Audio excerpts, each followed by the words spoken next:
Sendo certo que na última aula nós já vimos também uma boa parte dessa audiência de conciliação ou mediação, que está prevista lá no artigo 334. Eu vou mencionar aqui apenas para fins também de recordação, nós já tratamos disso. Essa audiência foi introduzida no ordenamento pelo Código de 2015, inspirado no sistema, no procedimento dos juizados especiais. Ela acaba representando um movimento normativo e teórico da consensualidade, que é algo, do ponto de vista histórico, recente no nosso sistema. Até 2010 não havia lei disciplinando isso, né? Tirando a previsão lá do juizado, que é uma lei de 95, mas não havia uma lei prevendo do ponto de vista geral. O juizado é um procedimento específico, né, especial. E aí isso se deu inicialmente pela resolução 125 de 2010 do CNJ, resolução CNJ número 125 de 2010, que foi ali o embrião, uma centelha de um tratamento adequado para os conflitos de interesse, e aí tratou lá da possibilidade de conciliação. Começamos a falar da Semana Nacional de Conciliação e acabamos abrindo o nosso espectro em relação ao acesso à justiça. E vimos que o acesso à justiça ele é lido atualmente pelas lentes de uma justiça multiportas, né? Então, para promover com maior eficiência,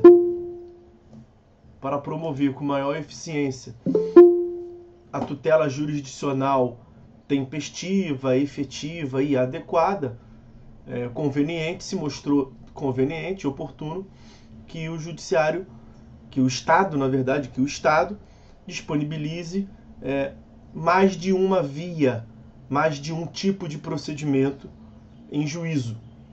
É dizer, a litigiosidade ou a consensualidade. Vimos que é um ato, a audiência é um ato que foi inserido no Código antes da oportunidade de resposta pelo réu, como eu disse ainda agora, é logo depois da citação, é o primeiro ato após a citação. Isso tem uma razão também de ser, uma justificativa, que é o fato de ter uma maior chance de se obter a mediação ou a conciliação, de se obter a autocomposição, em razão do fato do réu não ter ainda controvertido a demanda. Então, em tese, ele não separou provas ainda, ele não preparou as teses contrárias, as antíteses, né? As teses contrárias do autor, a probabilidade é maior. Vimos que o juiz não deve participar, preferencialmente pela ideia de consensualidade, e vimos também a distinção em si entre mediação e conciliação. Uma tem a postura mais passiva, a outra tem a postura mais ativa, propositiva. Falamos sobre isso. E aí, o que ficou faltando falar, até agora foi só um resumão nesses primeiros 10 minutos, enquanto o pessoal vai chegando naturalmente, aquele chorinho, né? Aquela cortesiazinha. Agora nós vamos começar o encontro de hoje, de modo que quem chegou ainda agora não perdeu absolutamente nada, porque eu estava fazendo só um apanhado da aula passada. Acho muito interessante para a gente recordar, né? Mas de todo modo não perderam conteúdo quem chegou por agora. Pois bem, vamos começar. O que me falta ver sobre essa audiência de conciliação e mediação com os senhores é a obrigatoriedade desse ato, dessa audiência. Obrigatoriedade. E aí, isso não vai nos forçar a tratar de um dispositivo que nós já vimos, na verdade. Eu quero de início recordar aos senhores Cadê aqui? Deixa eu pegar. Achei aqui. 319, inciso 7º. Peraí. Assim, acho que vai ser melhor. 319, inciso 7º. Que diz que a petição inicial deve indicar a opção do autor pela realização ou não da audiência de conciliação ou de mediação. Nós falamos sobre isso lá na petição inicial e eu até pontuei, ó, vamos falar melhor adiante disso. E esse é o momento, chegou. Eu lembro de ter falado para os senhores que a petição inicial é um ato formal, é um ato solene, que significa dizer que se faz necessária a observância dos requisitos previstos em lei. Esses requisitos estão previstos na lei e não apenas no 319. Falamos disso lá. Como, por exemplo, o artigo 76, que trata da capacidade processual postulatória da parte, né? Então é necessário que a petição inicial esteja assinada por um advogado. Isso está fora do 319 e é um requisito de desenvolvimento válido do processo. Além do fato de nem todos os requisitos da petição inicial estarem no 319, também nem tudo que está no 319 é um requisito propriamente dito, em que pese a epígrafe desse dispositivo. Em cima do artigo 319 está escrito lá, do indeferimento dos requisitos da petição inicial. Dos requisitos da petição inicial. E o que é um requisito? É aquilo que deve obrigatoriamente estar presente sob pena de indeferimento. O juiz depois não vai analisar os requisitos da petição inicial no despacho preliminar?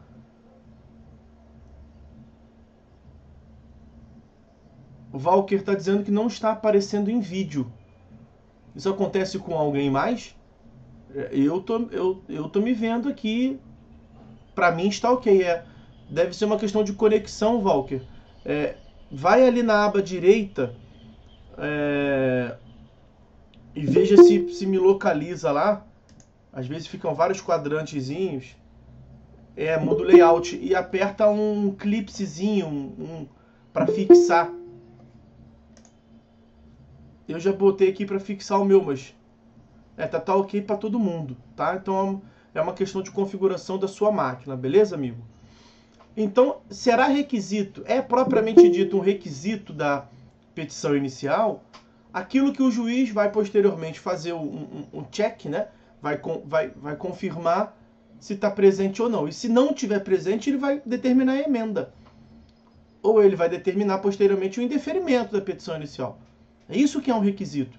É aquilo que tem que estar presente, portanto, obrigatoriamente. E se não tiver, isso pode resultar no indeferimento. E não é o que acontece com esse dispositivo. Então, nós temos um dispositivo no código que se chama dos requisitos da petição inicial. Os senhores devem ter dois cuidados, como nós já mencionamos aqui. Os senhores devem ter dois cuidados. Primeiro deles, que nem todos os requisitos estão ali e que nem tudo que está ali é um requisito. Esse inciso 7º não é um requisito, porque o autor vai indicar a opção dele. E essa indicação do autor, ela dialoga, ela está acumulada com um outro dispositivo, que é da audiência de conciliação e mediação, e que é o ponto que nós estamos vendo aqui, se ela é obrigatória ou facultativa. Então percebam bem, agora vamos trazer à baila aqui o parágrafo 4º. O parágrafo 4º do 334. 334, parágrafo 4º do CPC. A audiência, a ACM, né, a audiência de conciliação e mediação, que o caput disciplina, ela não será realizada. Não será realizada. Se. Vamos começar pelo inciso 2º. Vamos começar pelo inciso 2º, que é o mais fácil. A gente já paga ele de uma vez. não será realizada se não se admitir autocomposição em relação à pretensão. Então, veja, é uma audiência dedicada à obtenção de autocomposição, seja pela conciliação, seja pela mediação. A finalidade é a autocomposição. Mas se for uma pretensão, se for uma demanda em que não se admita autocomposição, pronto, vai marcar para quê? Vai fazer as partes chegarem lá para o Estado, para o representante do Estado, falar para ela assim, olha, obrigado pela presença, valeu por ter perdido o seu tempo útil de vida e ter vindo aqui, mas nós não podemos fazer nada não. Não vamos nem tentar, porque a lei não deixa. Ah, mas se a lei não deixa, não marca, né? Obviamente. Então é por isso que a audiência não vai ser designada. Lembra que nós vimos lá no caput que tem 2 prazos distintos? 30 dias da designação, 20 dias do recebimento da citação. Nessa hipótese, quando a causa não admite autocomposição, não vai ter isso. Porque a audiência não vai ser nem designada. A audiência não será nem mesmo designada, porque o juiz... E é uma pretensão que não admite autocomposição. Ok? Bom, a questão desse inciso segundo, para fechá-lo, para acabar com ele, é quais causas que não admitem autocomposição no processo civil, na jurisdição civil? Isso é algo excepcionalíssimo, é algo muito raro. Tem uma situação em que há até previsão expressa no ordenamento de não se admitir autocomposição. É lá na ação de improbidade administrativa, tá? Direito administrativo. Mas tem lá uma previsão de que não é possível se estabelecer a autocomposição desse tipo de demanda, né? Agora isso já foi muito questionado. Muito questionado. Eu estou falando dos efeitos cíveis, né? Para restituir ao erário o que o sujeito lá larapiou, usurpou do patrimônio que seria do Estado. E mesmo nesse dispositivo, que eu agora me foge aqui, não é bem do nosso métier aqui não, mas tem um dispositivo, mesmo essa previsão, ela é interpretada majoritariamente como não sendo uma restrição à autocomposição. Que seria uma restrição apenas à questão de inelegibilidade, aos efeitos políticos da consequência. Mas que seria, a depender do ganho para o Estado, seria possível sim a autocomposição. Mas reconheço que ali tem uma controvérsia, né?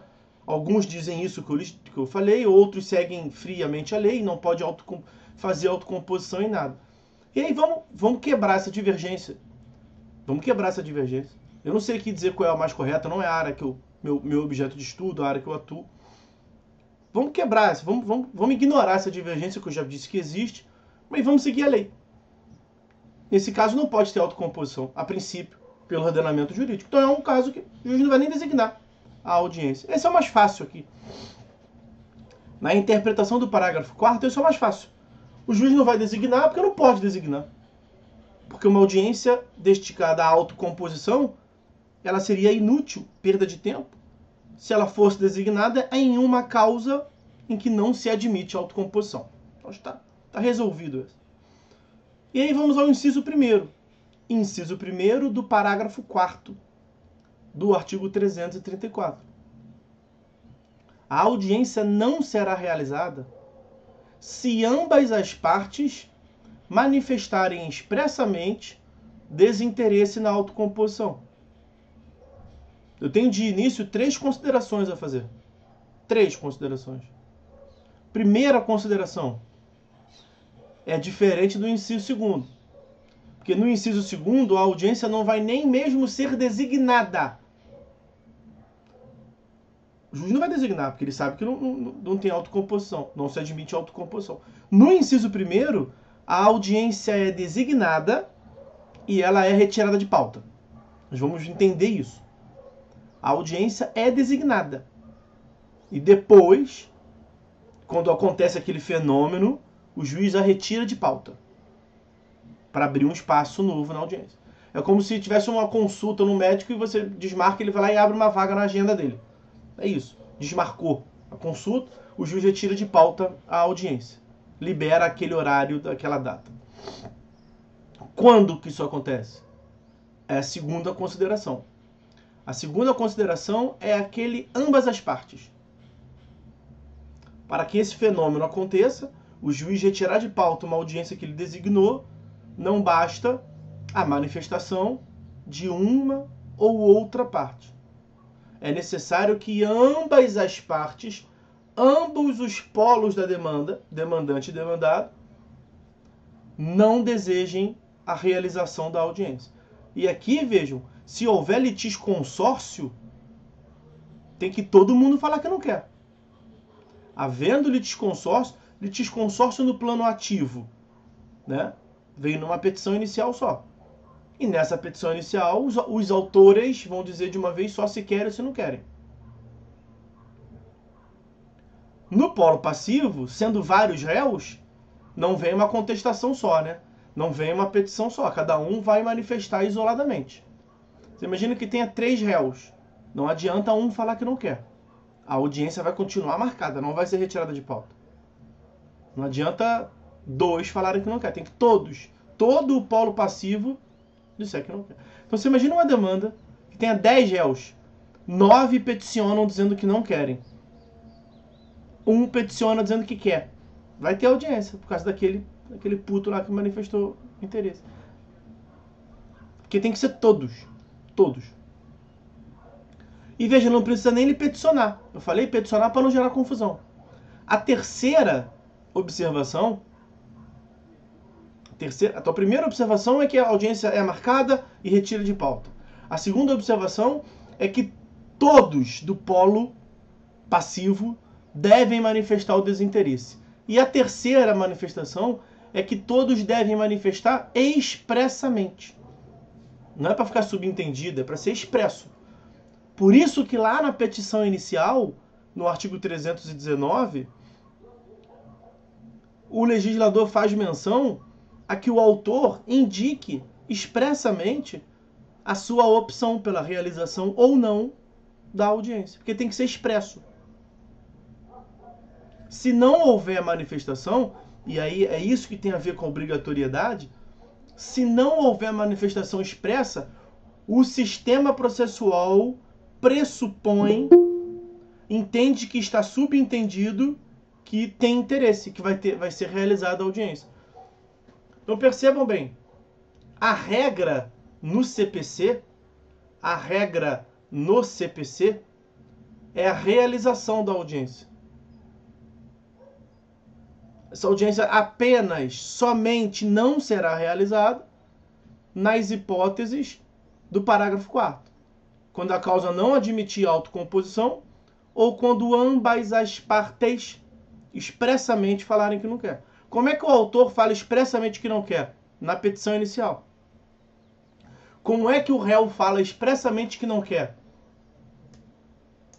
Por petição, que está no 334, parágrafo 5º. Olha lá, o autor deverá indicar na petição inicial 319, inciso 7º. Pode botar entre parênteses aí no vadimécum de vocês, né? O seu desinteresse na autocomposição. E o réu deverá fazê-lo o quê? Indicar expressamente que não tem interesse. Como é que o réu faz? Por petição. Petição essa que é apresentada até 10 dias antes da audiência. Lembra que eu falei que a audiência será designada nessa hipótese, para depois ser retirada de pauta? O que faz com que se retire de pauta essa audiência é a manifestação expressa de todos os réus. Sendo um réu só, a petição daquele réu. Sendo vários réus, não basta a petição de um de outro. Tem que ser a partir da petição do último, né? E a petição do último, de todos os réus, devem ser apresentadas em juízo até 10 dias antes da audiência, para que se retire de pauta. É isso. Então, como é que funciona do ponto de vista prático?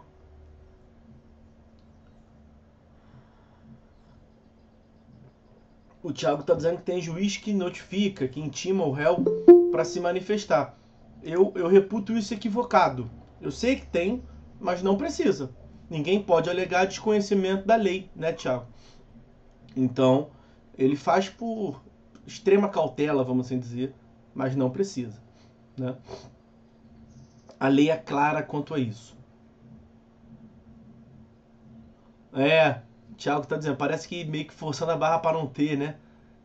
Ó, você tem que falar, você não falou ainda. Se você não falar, vai ter, pelo amor de Deus. É tipo isso. Mas veja, isso se o autor já indicou que não quer, né? Porque, vejam, olhem as possibilidades que nós temos, né? Nós temos 3 possibilidades iniciais. Estou falando diante do autor, né? A postura do autor. Imagine que Vossa Excelência, juiz, está analisando a petição inicial do autor. O que o juiz faz? Primeira hipótese. O autor, na petição inicial, diz para o juiz assim: olha, Excelência, eu acho que tem viabilidade aqui num acordo. Então eu quero a audiência. Eu quero a audiência. Aí é questão do réu se ele vai querer transacionar ou não, mas eu estou disposto a realizar uma autocomposição. Então, cumprindo lá o inciso 7º, Excelência, eu expressamente afirmo que eu quero o acordo. Eu acho viável. O que o juiz faz? O juiz marca a audiência. Marca a audiência. E essa audiência vai acontecer com certeza. Porque nunca vai preencher o ambas as partes lá, né? Porque o autor falou que quer. Então nunca terá ambas as partes dizendo que não quer. Então nesse caso, na primeira hipótese, que é quando o autor expressamente fala que quer a audiência vai ser designada. Então a audiência foi marcada para dezembro. E não tem o que o réu fazer, vai ter audiência. Ok? Pois bem, segunda opção. O autor nada fala. Que foi a hipótese que nós já tratamos aqui, quando estuda a petição inicial. Ele faz a petição inicial, todos os requisitos estão preenchidos, todos os requisitos de verdade, que é requisito mesmo, que tem que obrigatoriamente estar presente. Mas o autor não fala nada sobre a audiência. O que significa isso? Significa que implicitamente ele quer a audiência. Porque ninguém pode alegar desconhecimento da lei. A lei está dizendo que para não acontecer ele tem que indicar. E como ele não indicou, vai acontecer. O que o juiz faz? Marca a audiência. Designou a audiência. E já sabe que vai ter que realizar aquela audiência. Porque nunca vai preencher ambas as partes. Nunca nós teremos ambas as partes dizendo que não querem se uma delas não disse nada. Então, como eu lhes disse, a regra no CPC é a realização da audiência. E a exceção deve ser interpretada restritivamente, né? E a exceção é quando ambas as partes falam que não quer. O autor não falou nada, então o autor não falou que não quer. Essa audiência vai ser designada e ela vai acontecer. Ok? Terceira hipótese inicial. O autor, primeiro, o autor já falou que quer. Na segunda, o autor não falou nada. Qual é a terceira? Quando o autor fala que não quer. Aí o autor faz um parágrafo, cria um capítulo próprio na petição inicial, dizendo assim: Excelência, por tudo que há de mais sagrado. Eu fiquei sabendo aí que tem um procedimento, tem um ato no procedimento que é reunir numa mesma sala eu e o réu. Não faça isso. Pelo amor de Deus. Passaremos vergonha todos. O pau vai cantar, vão quebrar a sala de audiência toda, eu vou dar na cara dele, não suporto ele, não me bota, por tudo que há de mais sagrado, Excelência, não me bota numa mesma sala que esse sujeito. Eu estou avisando antes que eu não vou me segurar. Vou dar na cara dele. Então, eu expressamente digo que eu não quero a audiência, mas eu não quero em caixa alta, negrito, neon no fundo, sublinhado, piscando para Vossa Excelência. Pelo amor de Deus. O que o juiz faz? Marca a audiência. Marca a audiência. Tem que marcar obrigatoriamente. Por quê? Porque não é a manifestação do autor dizendo que não quer que retira, que faz com que não tenha audiência. Eu volto a dizer, a regra pelo CPC é a obrigatoriedade. Ela, a princípio, é obrigatória. ela só não vai acontecer quando ambas as partes. E quando o juiz analisou a petição que é só do autor, já preencheu ambas as partes expressamente? Não. Só o autor disse. Então tem que realizar. Não, tem que designar. Né? E aí o réu vai ser citado. O réu vai ser citado com 20 dias de antecedência, lembra-se disso, lá do caput, aula passada? E dentro desses 20 dias ele pode, por exemplo, pensar: vou ou não vou querer essa audiência? Vou ou não vou querer essa audiência? Aí você imagina um réu que não presta, que diante dessa situação peticiona, mas peticiona dizendo: ó, eu quero audiência. Ele falou que vai dar na minha cara, eu quero ver se ele vai dar. Ele falou que ele não quer de jeito nenhum, mas eu quero que eu sou ruim. Quero que eu sou o pior réu que pode existir. Vai ter audiência. O que precisa para que naquele caso que o autor disse que não quer de jeito nenhum e o juiz designou, porque ele está seguindo a lei, que ele está esperando, uma vez que o réu seja citado, o réu venha trazendo a informação que ele, réu, também não quer aquela audiência. Tá? Aí o réu peticionou e veja, o réu é citado com 20 dias de antecedência. Ele não tem 20 dias para falar que não quer. É claro que ele não pode, no dia da audiência, falar assim: ah, não quero. E eu deixei para falar aqui porque eu sou ruim mesmo. Não. Dentro desses 20 dias que ele tem para decidir o que vai fazer da vida com relação àquele processo, ele tem 10 dias, na verdade, a metade desse prazo, né? Ele tem 10 dias antes da audiência para manifestar. Vejam, eu disse metade do prazo, não é que ele tem metade do prazo, porque a lei estabelece um prazo mínimo de distância, né? Se ele foi citado com 20 dias para audiência, ele tem que ir até 10 dias antes, que por coincidência vai ser metade, para afirmar que não quer. Mas só para deixar claro aqui, se o réu foi citado hoje o teu cliente recebeu a citação e te procurou para uma audiência em dezembro, aí tem mais de 20 dias, né? Ele não pode reclamar, tem mais de 20 dias. Ele vai continuar tendo, o que está previsto em lei, os mesmos 10 dias. E vejam, aqui não é 10 dias a contar para frente, né? Não é do recebimento para frente. É 10 dias contados da audiência para trás. São os 10 dias que antecedem esta audiência. Beleza? E aí, nesse caso, ele vai ter muito mais do que 10 dias para pensar o que fazer. Tá? Só para não gerar confusão aqui o que eu disse antes. Beleza? E aí percebam, portanto, que a realização da audiência pelo CPC ela é mesmo obrigatória. Ela, a princípio, é obrigatória. A regra é a obrigatoriedade. E tanto é a obrigatoriedade que o parágrafo 8º vai dizer que tem que ir, porque quem manda é o Estado. E se não for, multa. Considera-se um ato atentatório à dignidade da justiça. A dignidade do Poder Judiciário é ferida. Ele fica ofendidinho. O juiz fica ofendido. Como assim eu mandei vir, tu não veio? Você esqueceu quem é que manda nessa bagaça aqui? Como é que eu vou designar a audiência, rapaz? Para você vir aqui, em todos os casos, foi dezembro, né, desse ano. Para marcar para você vir aqui em dezembro desse ano. O autor veio. O Estado estava lá presente. E você não veio, por que você não veio? E não veio porque não quis vir? Que história é essa? É obrigatório vir. Toma-lhe multa. O não comparecimento injustificado do autor ou do réu, o exemplo que eu dei foi o réu, mas poderia ser o inverso. Poderia ser aquele autor que falou: não falei para não marcar? Não vou. E não vou porque eu não quero, sem justificar o motivo, né? Injustificado. Da conciliação é considerado ato atentatório à dignidade da justiça. E é sancionado, e será sancionado, e com multa de até 2% da vantagem econômica pretendida, se não tiver valor da causa, né? Ou, tendo valor da causa, do valor da causa. E veja que não é uma multa que é revertida para outra parte. É uma multa revertida para a União, se for Justiça Federal, ou para o Estado, sendo Justiça Estadual. Porque é ele, o Estado, como ente abstrato, que ficou ofendido. Foi a dignidade dele. Mas a dignidade mesmo, a dignidade do poder de império dele. Como é que eu... É isso. Com outras palavras, é isso. Como é que eu mando tu vir e tu não vem?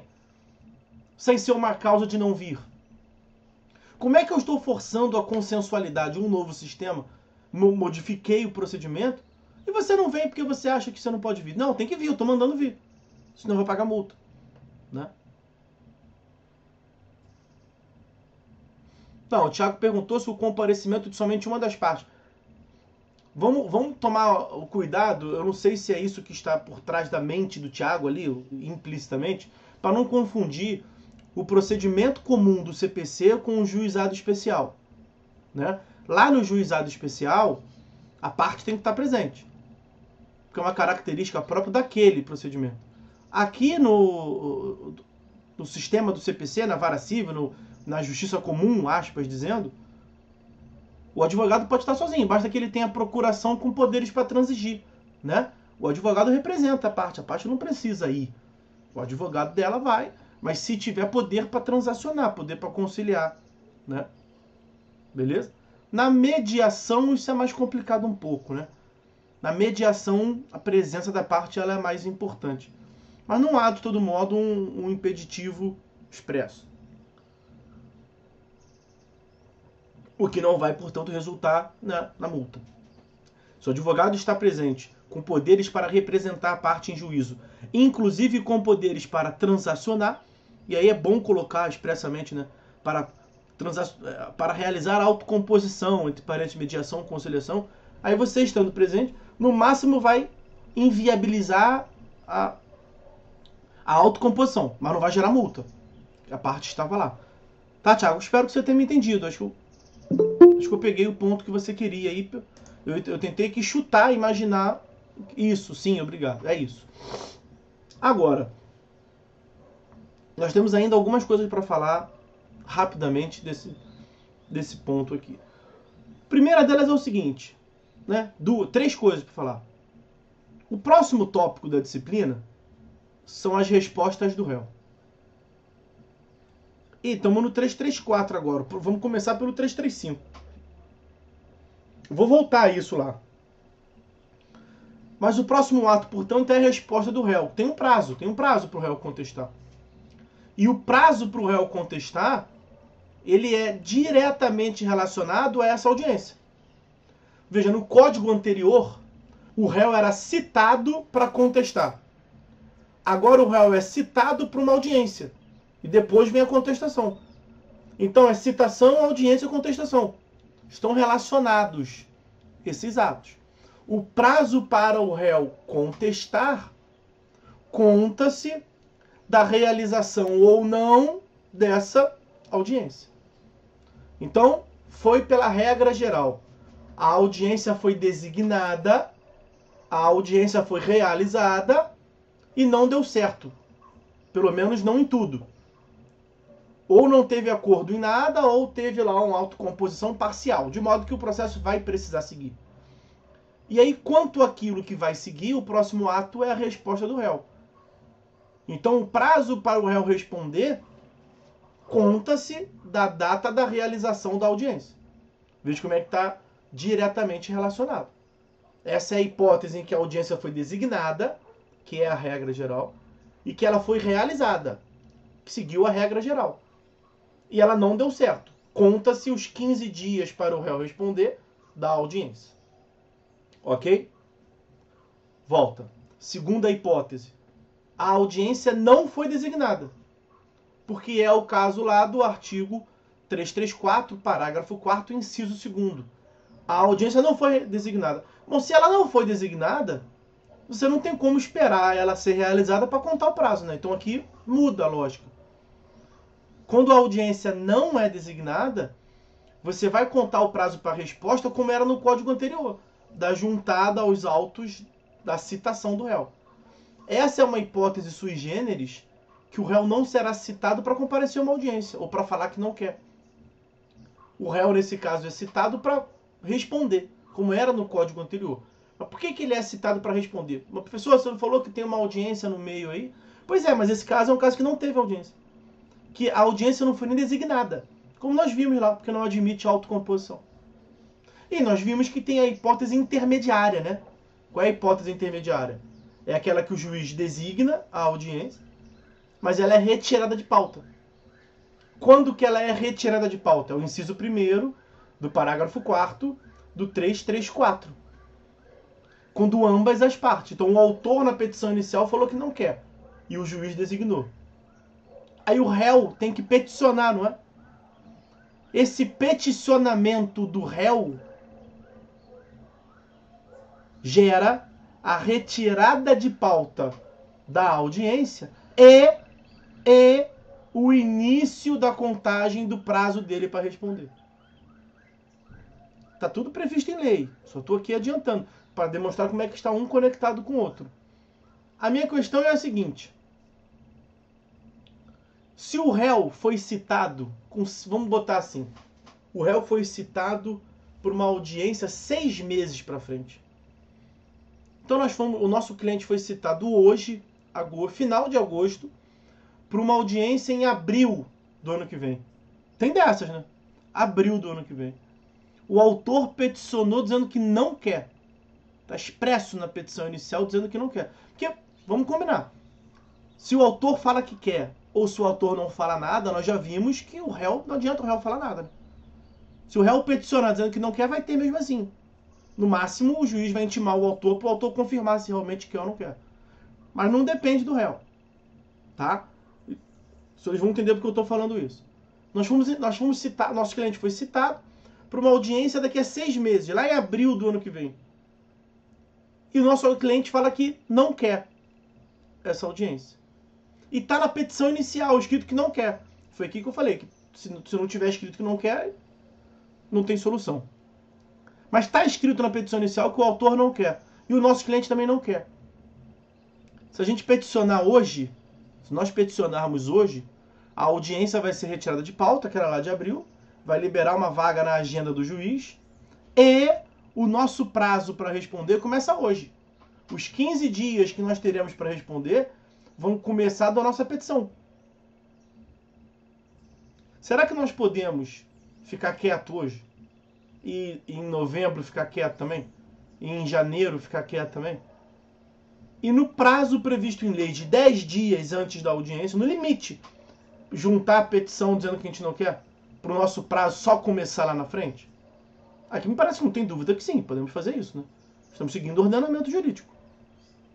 Estamos seguindo prazo. Esse é prazo só um pouco diferente. Ao invés de ele prever um prazo para frente, ele prevê um prazo para trás. E o prazo que nós temos para peticionar são 10 dias antes da audiência. Nós podemos peticionar no nosso último dia. Qual é o nosso último dia? O 10º dia que antecede a audiência. Ali é o limite máximo que nós temos, é o prazo final. Claro que a gente pode cumprir os nossos prazos no prazo final. Tá? Minha dúvida não é nem essa. Aqui não tem dúvida nenhuma. A minha dúvida, a questão que surge é a seguinte. Pode vir aqui, dar beijinho se quiser. Não quer não? Minhas filhas vão curtir o final de semana, coisa que eu não posso fazer. Tchau. Vão pro Rio e estão aqui se despedindo. A minha dúvida é o seguinte. Se o réu peticionar dizendo que não quer audiência, o autor também já peticionou, vai tirar a audiência de pauta. Ele tem que respeitar os 10 dias, como eu estava lhe dizendo. A minha dúvida é, e se o réu não peticionar, para querer ganhar aqueles mais 10 dias ali? Ele quer realizar a audiência, por ele até tenta dar uma enroladinha para ver se marca uma outra audiência, é possível ter mais de uma audiência, né? Porque aí o processo está enrolando, o processo está cozinhando, ele vai cozinhando o processo, e nem começou o prazo para ele se defender. Nem começou. Ele não pode cogitar de perder prazo, que nem começou. Só vai começar quando não tiver audiência. Então a minha dúvida é, o réu pode enrolar e cozinhar o processo para que o prazo dele não comece? Não, ele não pode fazer isso, né? Assim, abstratamente, teoricamente dizendo, ele não pode fazer isso. A questão é, como é que nós vamos pegar isso? Né? Qual é o critério para pegar isso? É isso que a doutrina vem um pouco se perguntando, né? O autor fala que não quer audiência na petição inicial, que não tem acordo. O réu não fala nada. E o réu não falou nada para quê? Muito provavelmente para postergar o processo, para que o prazo para ele responder só comece da audiência. Chega na audiência, iniciados os trabalhos. O autor, eu já falei que eu não queria audiência. O réu não falou nada. Imagino que o réu tem uma proposta. Eu, como autor, até não quero, mas dependendo da proposta, vai saber. Aí o réu vira pro conciliador, pro mediador e fala assim, não tem nada não. Pra mim também não tem acordo não. Então por que tu não falou antes, pô? Cara, tu foi citado em agosto de 2020 para uma audiência em abril de 2021. Dá mais que 6 meses que eu falei inicialmente. Preste atenção, cara. Você já sabia que não teria o acordo lá atrás. O autor tinha falado que não quer expressamente. Só dependia de você peticionar dizendo que não quer audiência para o processo ser, né, efetivo. Por que você não falou nada? Deixou o Estado se mover, ocupou uma data na agenda, estamos todos reunidos aqui para tu me dizer agora que tu não quer uma proposta nenhuma. A doutrina vem se indagando se isso não seria uma conduta de litigância, né? Uma conduta improba. A questão é que isso é complicado, é bem complicado, é muito complicado. Não é tão fácil, tem que ficar bem claro isso, tem que ficar demonstrado que foi uma conduta improba, desleal, para você cogitar em multa.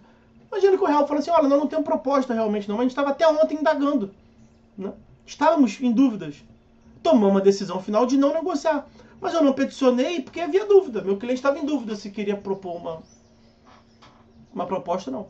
Ele tomou uma decisão aqui, na sala da audiência, que não quer. É direito dele não querer. E aí, como é que vai punir? Entenderam o que eu estou querendo dizer? Nós temos a preocupação do Estado, naturalmente, com uma tutela efetiva. O réu não pode utilizar uma chicana processual. O réu não pode criar procedimentos dilatórios e indevidos. Mas nesse caso ele não criou, ele está seguindo a lei. Foi o legislador que botou esse ato obrigatoriamente. Como é que você vai punir um cara?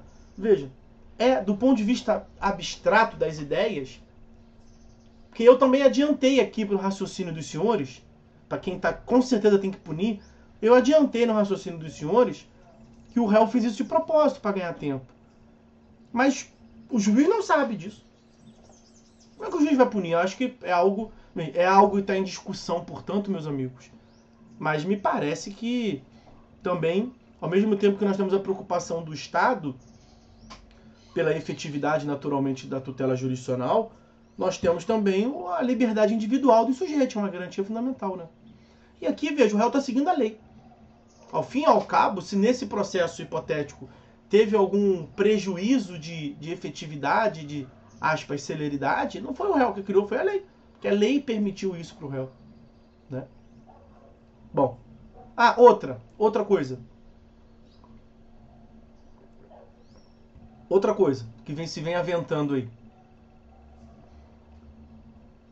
O pedido do autor é de R$1 milhão. Uma indenização de R$1 milhão. Juntou lá os seus documentos e falou que não quer acordo. Silêncio, o que eu podia tentar de acordo, já tentei aqui meus e-mails com o réu, as minhas conversas com o réu, para fazer acordo, né? Não chegamos à conclusão, então não adianta fazer acordo aqui, vai ser infrutífero, eu não quero acordo. O juiz designou a audiência. O cara foi citado 8 meses antes.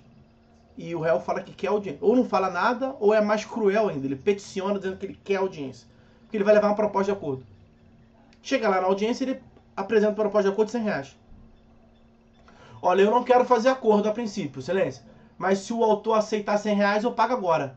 R$100. O cara pediu R$1 milhão. Você está oferecendo R$100? É claro que ele não vai aceitar. Leva ao extremo esse caso. Já houve tratativas entre as partes antes de 500 mil, metade. O autor falou que não aceita metade de 500 mil. Mas o cara vai chegar lá e vai propor R$100 na hora. Aí, nesse caso, é algo bem extremo. Está demonstrado que o réu está fazendo uma procrastinação indevida do processo. É possível se cogitar uma multa.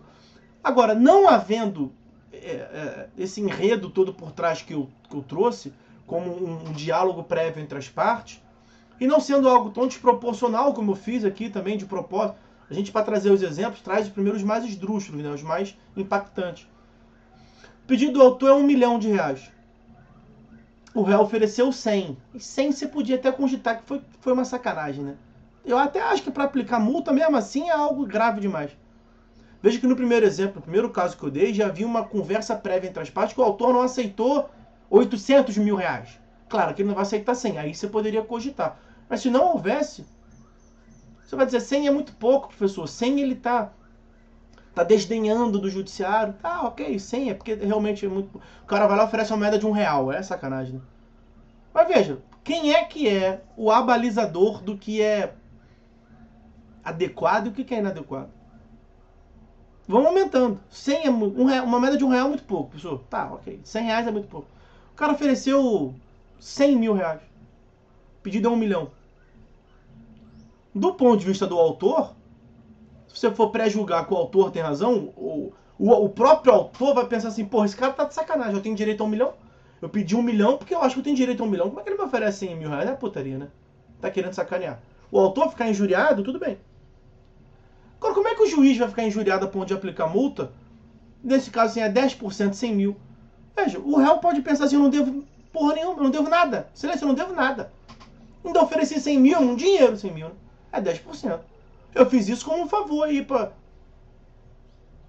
fazer um bem pra jurisdição, em homenagem ao relacionamento que eu tinha com o autor. Eu acho, excelência, eu como réu, eu acho que eu não tenho que pagar 1 centavo. Tinha nem que estar aqui tendo trabalho. E já estou fazendo muito oferecer 100 mil. Numa hipótese como essa. Como é que vai aplicar multa? Como é que vai aplicar multa? É difícil isso. Tá? Mas isso é algo que vem sendo discutido por um princípio que nós falamos lá atrás, artigo 5º do CPC, que é a boa-fé objetiva. E a boa-fé objetiva, como nós vimos, e como o nome indica, ela não é subjetiva. Então não é o aspecto anímico que está dentro da mente dos sujeitos, se o réu tinha ou não tinha interesse de procrastinar. Não é a intenção que o juiz analisa, são as condutas objetivas, os comportamentos praticados. Por isso que não havendo nenhum desses aspectos pretéritos que eu passei para os senhores, o juiz não sabe o que está na mente, qual é a intenção. E pouco importa, mesmo se ele souber, ele não tem que investigar qual é a intenção. As condutas praticadas. O réu ofereceu um acordo, o autor rejeitou. É isso que tem que ser analisado. Então tem que ficar demonstrado objetivamente, para se aplicar uma multa que se vem cogitando, tem que realmente ficar demonstrado que a conduta do réu é contraditória. Como é que ele na fase pré-processual ofereceu 500 mil? Então ele aceita que tem conversa 500 mil. Chega na audiência, designa, só oferece 100 reais, 1.000 reais. Então é uma conduta contraditória. Aí você poderia cogitar, tá? Mas não havendo... E mesmo assim eu acho algo complicado. Tem que ficar gritante nos autos que a postura do réu. Por quê? Na verdade, indiretamente, o que eu estou querendo dizer, a forma como eu penso, é que é muito louvável a postura do Estado de trazer uma nova mentalidade para a jurisdição como um todo, para o procedimento, essa ideia de consensualidade. Só que, de outro lado, eu acho muito complicado que isso seja imposto a fórceps, enfiado goela dentro das partes. Então, se for uma parte que sempre foi criada no sentido da litigiosidade, no modelo adversarial, você tem que fazer um trabalho educacional da sociedade como um todo. E não enfiar na marra essa solução autoconsensual, que eu acho que tem mais a perder do que a ganhar. Ao fim é isso. E se o autor quer... Se o réu quer utilizar o que tem no procedimento, desde que não seja abusivo, está no ordenamento, está seguindo a lei. Como é que você vai aplicar multa para ele? Mas é algo que se vem cogitando aí, tá? Em sede doutrinária, fiquem atentos. E aí, o último item desse tópico, ainda nesse aspecto da obrigatoriedade que estamos aqui falando, é o seguinte: vai piorar, tá? Piorar tudo que nós vimos aqui. Porque é o seguinte, eu passei para vocês aqui as previsões a respeito da obrigatoriedade dessa audiência, mas o tempo todo eu tomava o cuidado de falar no CPC, no sistema do CPC. E por que eu tive que ter esse cuidado? Ah, peraí, deu ruim ali. Porque, meus amigos, o CPC, ele é o diploma base, realmente, do sistema processual, né? Mas ele não é todo o sistema processual. Não é. Também, em 2015, nós tivemos a edição de uma outra lei, que foi a Lei 13.140 de 2015, a Lei Geral de Mediação. Lei 13.140 de 2015, a Lei Geral de Mediação. E tem um dispositivo lá no final dessa lei que diz assim, mais ou menos, tudo que eu falei aqui sobre a mediação aplica-se também no que for compatível às outras modalidades de autocomposição.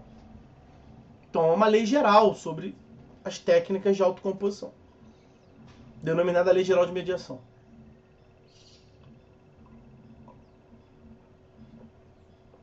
Essa lei, que também foi editada, promulgada, também foi aprovada, publicada em 2015, mesmo ano do Código, ela é naturalmente uma lei especial em relação ao Código, né? Porque ela é dedicada, mesmo que seja uma lei geral, mas é sobre a mediação. Ela trata exclusivamente das técnicas de autocomposição e mais detidamente da mediação. Então é uma lei especial em relação ao Código, o Código trata de tudo. Da petição inicial, passando por essa audiência, também da contestação, também dos recursos, também da execução, tudo. Então o Código é geral, a Lei Geral de Mediação é especial, que é um critério importante para fins de resolução de antinomia das normas, né? Especialidade é um dos critérios. E essa Lei Geral de Mediação, ela tem uma previsão que faz cair por terra o que nós analisamos até agora quanto à obrigatoriedade, que é o que está no artigo 2º dessa lei, o artigo 2º, inciso 5º.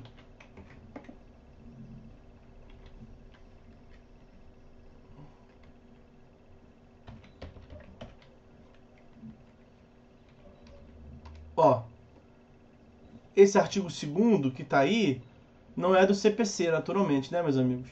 É dessa lei que eu mencionei em cima aí, Lei Geral de Mediação, Lei 13.140. Então, o artigo 2º da Lei 13.140 de 2015. A mediação será orientada pelos seguintes princípios. Inciso 5º. A autonomia da vontade das partes. O que a autonomia da vontade nos indica?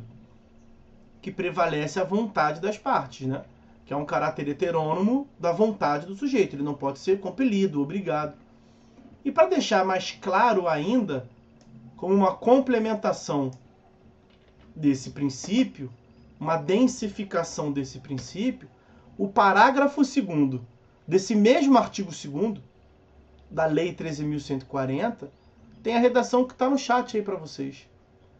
Ninguém será obrigado a permanecer em procedimento de mediação.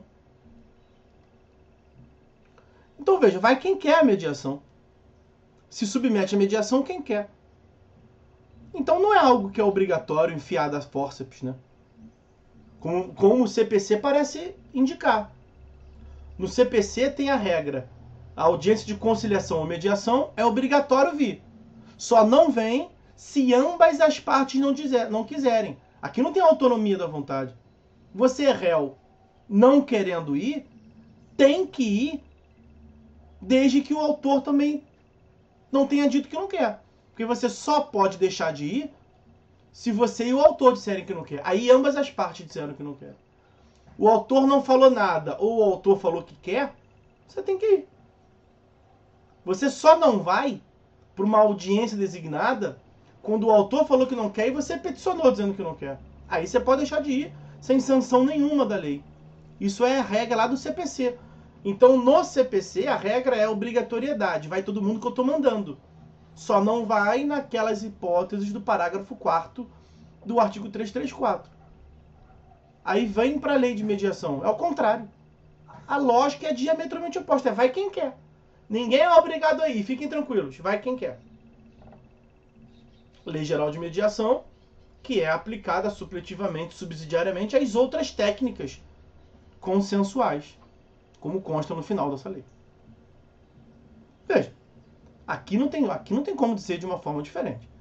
Que o legislador fez cagada, né? Aqui não tem como salvar. Porque, e é cruel, porque no mesmo ano, uma diferença de 3 meses, o CPC, isso vai ser um dado importante logo mais pra gente. O CPC, ele é de março de 2015. A Lei Geral de Mediação, ela é de junho de 2015. No CPC, tá mandando ir, porque quem manda sou eu, o Estado, é obrigatório, vai em regra, só não vai em 2 hipóteses específicas. Pouco importa a sua vontade. Na Lei Geral de Mediação, só vai quem quer. É facultativo. Prevalece a sua vontade, a autonomia da sua vontade. Só faltou colocar ali, vou até colocar de novo aqui, o CPC de 2015, ele é a Lei 13.105, de março de 2015.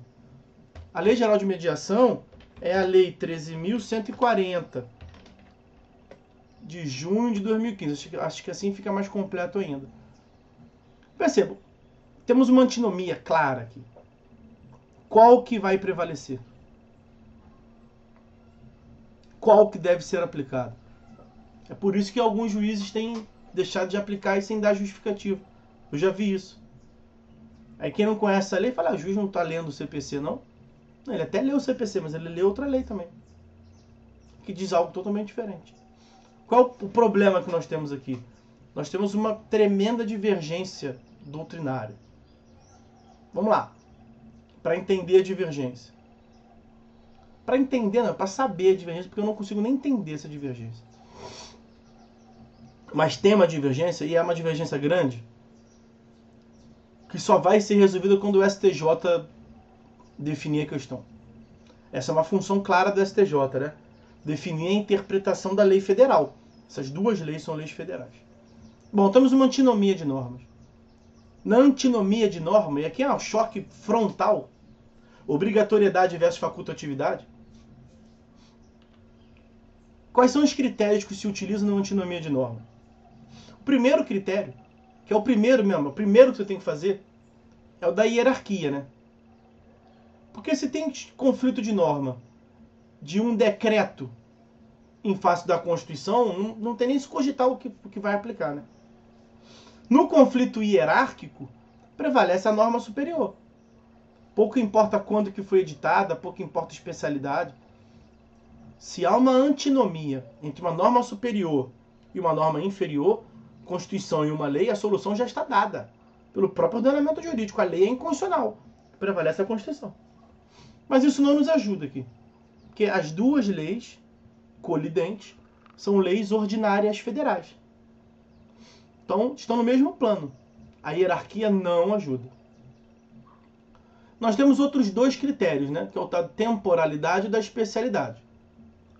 Já aqui já começa a divergência. Porque para alguns, ninguém tem dúvida que o primeiro critério é o da hierarquia. Ninguém tem dúvida. A divergência, e também ninguém tem dúvida que aí o critério da hierarquia não serve nada para essa hipótese aqui. Por isso que tem divergência. A divergência é qual é o critério prioritário. Ou seja, qual é o segundo de 3? O primeiro é a hierarquia, qual é o segundo? Prevalece o entendimento? A Vanessa está apresentando aí. Vanessa, acho que você clicou em algum botão aí, minha querida, que está aparecendo aqui para mim que você está apresentando, tá? Eu não sei se eu tenho nem como eu tirar isso.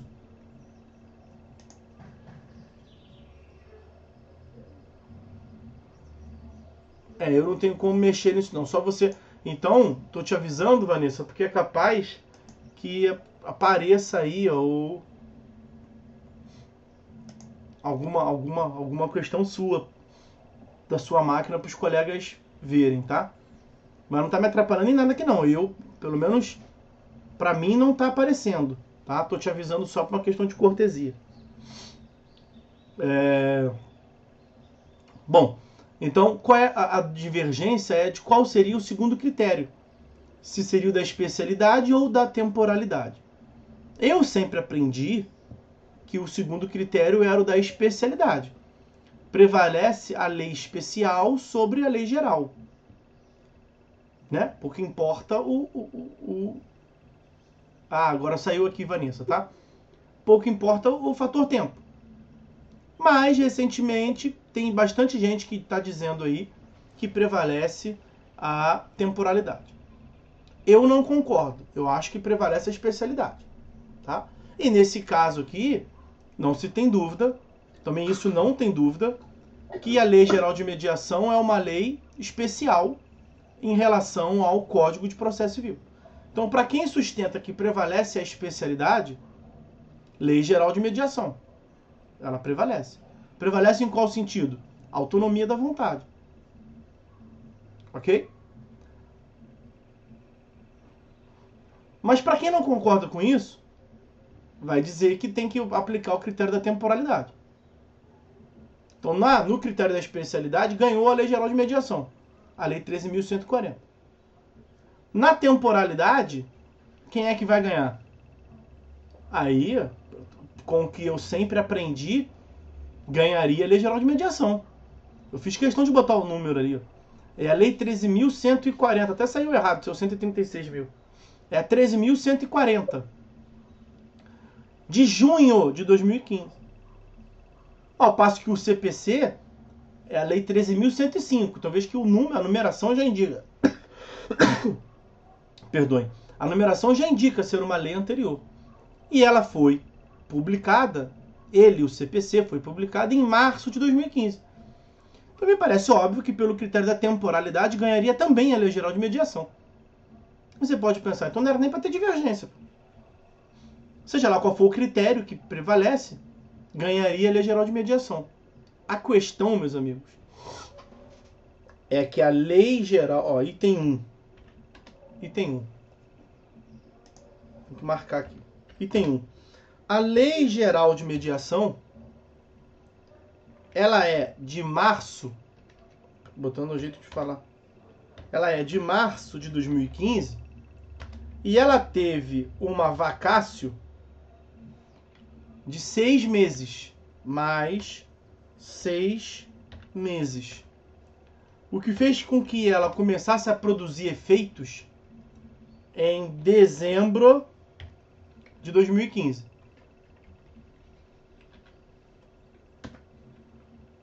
Lei Geral de Mediação, que é a Lei 13.140 de 2015. Ela foi publicada em março, e me perdoem, fiz besteira, esquece, porque não é março, tá? É junho. Vou mudar aqui embaixo. Eu não tenho como apagar o que está ali no chat, me perdoem, agora tá certo. A Lei Geral de Mediação, ela é de junho de 2015 e teve uma vacácio de 6 meses. Então, junho de 2015 mais 6 meses, igual a dezembro de 2015. E ela começou a produzir efeitos, né? Sua vigência começou a partir de dezembro de 2015. E o CPC, que é a Lei 13.105 de 2015, então o numeral dela já é menor, ela foi publicada antes.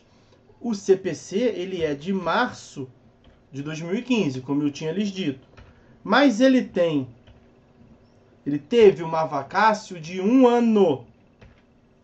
E tendo a vacácio de 1 ano, ele começou a produzir efeitos em março de 2016. Mais precisamente, o dia 18 de março de 2016 é o dia em que o código começou a irradiar os seus efeitos. Sua vigência. Então, há quem sustente que o CPC de 2015 é lei posterior em relação à Lei Geral de Mediação. Algo que eu nunca ouvi, eu nunca tinha visto ninguém defender que o critério da temporalidade seria aplicado pela vigência. Eu sempre ouvi dizer que era da publicação, quando que a lei foi incluída no ordenamento jurídico. Esse é o problema que está posto aí para vocês. Qual é a solução que eu tenho visto aplicar?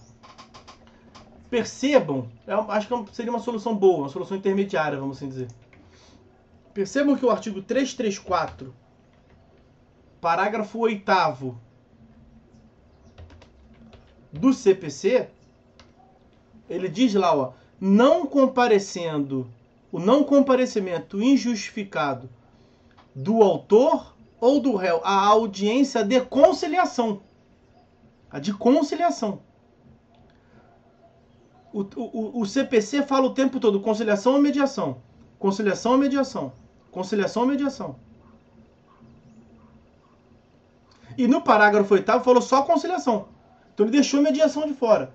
Isso não teria sido aleatório. Isso teria sido proposital. Por quê? Porque a Lei Geral de Mediação já estava tramitando e a Lei Geral de Mediação trouxe um critério a princípio sobre a mediação.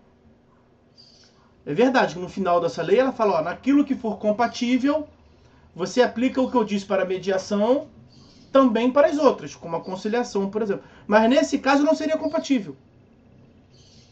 Nesse caso não seria compatível. Porque tem uma regra expressa no CPC dizendo que o comparecimento é obrigatório. Então como é que ficaria as coisas? Acho que é uma boa solução. Para a conciliação, é obrigatório.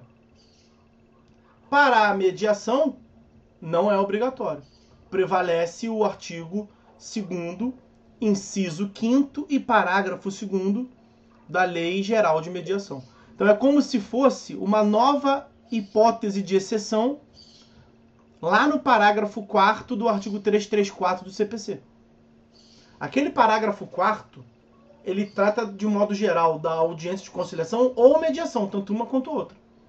Mas eu, no seu lugar, colocaria ali, do lado do parágrafo 4º, no seu vademecum, eu colocaria artigo 2º, inciso 5º e parágrafo 2º da LGM, Lei Geral de Mediação. Para você lembrar que, em sendo mediação, deve prevalecer a autonomia da vontade, porque a Lei Geral de Mediação é uma lei especial, porque a Lei Geral de Mediação é, em tese, uma lei posterior, não sei quem pensa dessa outra forma, como eu indiquei para vocês ali. Tá? Então seria mais uma hipótese de não realização da audiência, porque uma das partes não quer. Então vejam que nós temos um sistema diametralmente oposto entre o CPC, que trata da conciliação e da mediação junto o tempo todo, e no parágrafo 8º ele separa, e a Lei Geral de Mediação, que é posterior. Ok? Alguém quer perguntar alguma coisa aí? Ativar o microfone, foi sem querer, ou querem falar?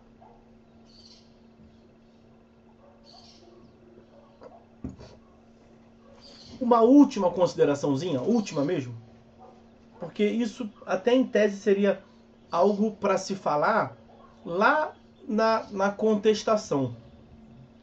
Só que eu gosto de tratar aqui, botando um pouco a carruagem na frente do boi, mas é leve a questão.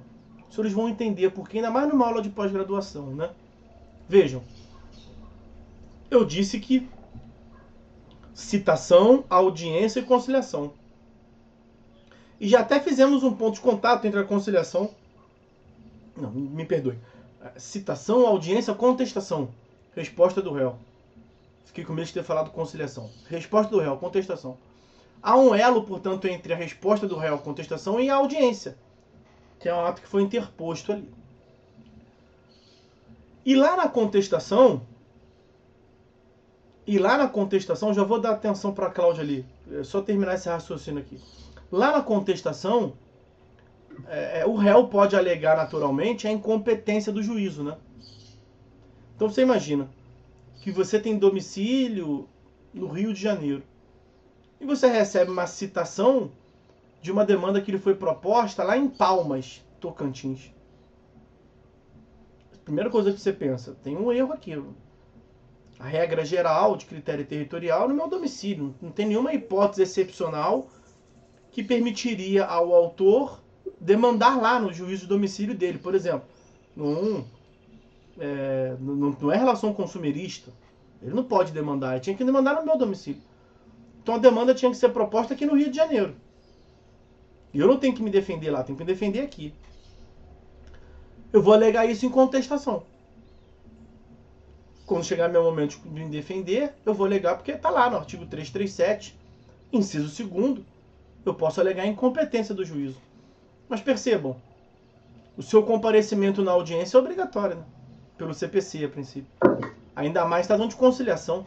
Se você não for, vai sofrer multa. 2% do valor da causa. O que o CPC pensou? Não, nesse caso, você pode colocar a carruagem na frente dos bois. Nesse caso, você pode contestar. E você pode contestar, não é nem uma contestação, é uma petição. Você pode peticionar alegando a incompetência no juízo do seu domicílio, aqui no Rio de Janeiro, para não te dar trabalho. A lei te deu essa opção. Isso está no artigo 340, parágrafo 3º. 340, parágrafo 3º. Nessa hipótese que nós vimos, tem uma audiência designada, a demanda foi proposta lá em Palmas, Tocantins, e tem uma audiência designada para dezembro desse ano, lá em Palmas. Você teria que ir lá. Você vai procurar um advogado e ele vai te falar, não, nós vamos peticionar aqui no juízo do Rio de Janeiro, e o judiciário vai se virar para mandar isso por malote para lá, sendo eletrônico mais fácil ainda, como é a maioria dos casos. E o judiciário vai te comunicar um com o outro e vai chegar nos autos deles lá que você peticionou aqui, dizendo que o juízo competente é do Rio de Janeiro e vai apresentar suas alegações. E aí o juiz de lá pode retirar o feito de pauta lá, a audiência lá da pauta, e mandar o processo para cá, se o juiz de lá acolher sua alegação de incompetência. Ok? É importante, portanto, esse parágrafo, esse dispositivo, artigo 340, parágrafo 3º, para que vocês não pensem que seria natural que você primeiro teria que se deslocar daqui para lá, para realizar a audiência lá, e depois você alegar na sua defesa a incompetência, que seria a ordem natural das coisas. Mas aqui a lei permitiu você inverter, naturalmente, porque não faria sentido essa primeira opção. Agora deixa eu fazer uma checagem ali no chat, que tenha dúvidas de duas colegas, pelo que eu estou vendo. Cláudia.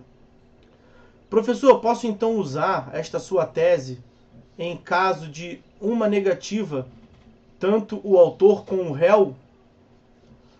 Em relação à mediação, você está dizendo, né? Que na conciliação não tem jeito. Parágrafo 8º do 334 e o parágrafo 4º do 334. Precisa de ambas as partes. Sendo mediação, você pode utilizar tranquilamente. Assim, tranquilamente é demais, né? Mas é um entendimento que vem prevalecendo, porque está na lei da mediação.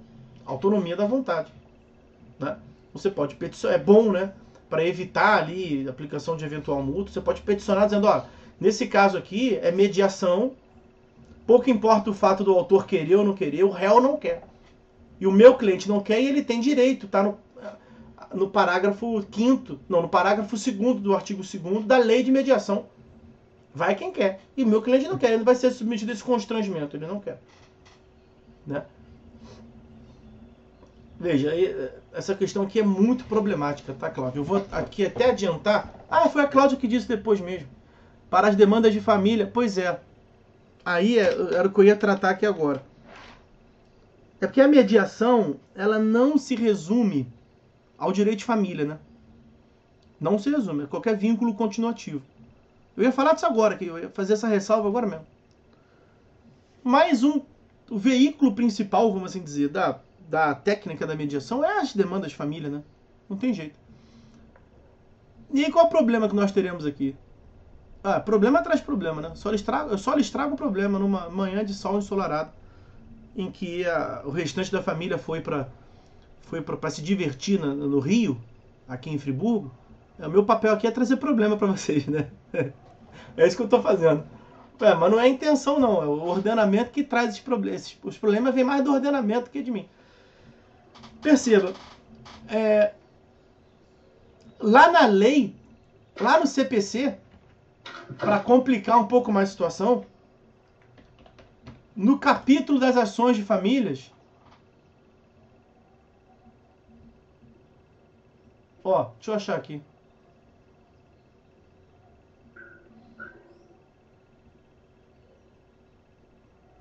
Artigo 694 e 695.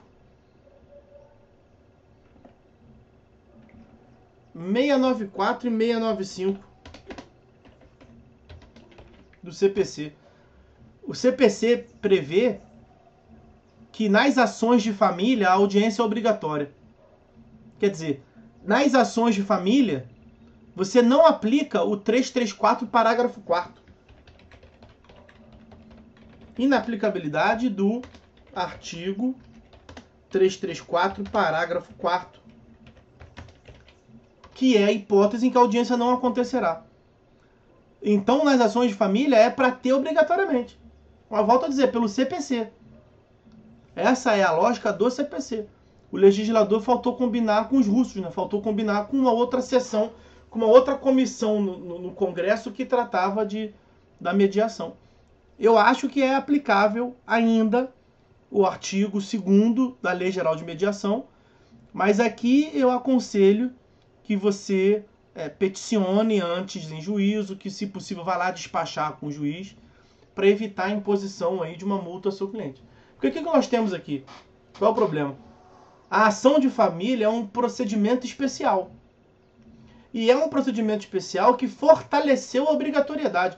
Nós estamos aqui discutindo se é obrigatório ou facultativo.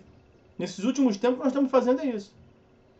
E pelo CPC é obrigatório, pela Lei Geral de Mediação é facultativo. E quando eu digo pelo CPC obrigatório, é na parte geral, né? É no procedimento comum.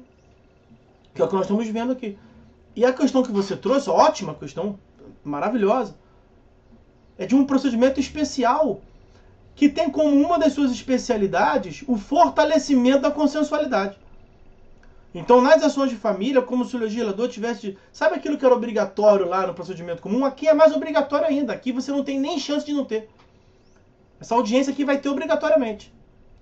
A lógica do CPC de forçar, enfiar a fórceps a consensualidade. Mas ainda assim tem a Lei Geral de Mediação lá, bonitinha, para você aplicar. Minha preocupação aqui é você falar assim, fulano de tal, meu cliente, não vai não, que o meu professor Arthur disse que isso é moleza, mel na chupeta pra gente, que tá na lei. Isso não é assim. Eu comecei dizendo lá atrás. Isso é algo que só o STJ decidindo. Porque é algo tormentoso, tanto em sede normativa, quanto até em sede doutrinária mesmo. Né? Então, como a minha preocupação aqui é prática com os senhores, na atuação profissional de vocês, eu nesse caso acho que você tem uma boa tese, tá? Você tem uma boa tese que diante do CPC era nada. No CPC você não tem solução nenhuma. No CPC o seu comparecimento é obrigatório, você que pense em não ir, para ver se tu não vai receber uma multa. Aqui você já clareou um pouco. Se o teu cliente realmente não quer ser constrangido ainda a isso, você tem que fazer. Agora você tem um ferramental lá, né? Artigo 2º, inciso 5º e parágrafo 2º da Lei Geral de Mediação. Agora, é certo que o juiz não vai te obrigar? Não, não é certo. Por isso que eu não aconselho você não ir e depois jogar no ventilador esse dispositivo. Te aconselho a fazer o inverso. Te aconselho a peticionar e/ou despachar com o juiz. Por excelência, eu tenho uma tese que o meu cliente não é obrigado a vir. Se não há definição ainda jurisprudencial, então é algo que está tormentoso. Por conta disso que eu estou vindo aqui ocupar o tempo ocioso de Vossa Excelência, dar aquela, né, aquela azeitada lá, bota aquele azeite, aquele molinho, dá aquela maciada na carne do juiz e joga a tese. Eu aconselho a fazer isso, tá? Bom, meus amigos, é isso que nós tínhamos para falar aqui. De nada, Cláudia. Espero que eu tenha atendido a sua dúvida de modo satisfatório, tá? Solução pronta e acabada, infelizmente, não tem. Pela própria natureza do direito mesmo, né? Pela tese e antítese. E essa questão aqui é muito tormentosa. Porque o legislador fez uma confusãozinha ali, né? Tratando disso. Então tem bons argumentos para um lado e para o outro. Alguns argumentos eu acho forçado, com toda franqueza aqui. Alguns eu acho forçado. Mas são argumentos. Também não dá para falar que são inexistentes. Bom, fechamos a audiência de conciliação e mediação. Temos que começar a falar da próxima fase, que é a resposta do réu. Mas não dá para falar disso em 5 minutos e parar. Não é contraproducente. Então está chegando o horário do nosso primeiro café. Eu vou ali embaixo dar uma reforçada no meu café. Tomar um café da manhã que eu nem cheguei a tomar. Estava fazendo coisas caseiras aqui. A gente faz essa pausa como de costume de meia horinha aí. E nós vamos voltar às 10h30. Tá? 10h30 da manhã nós estamos de volta aí. Beleza, pessoal? É isso combinado, né?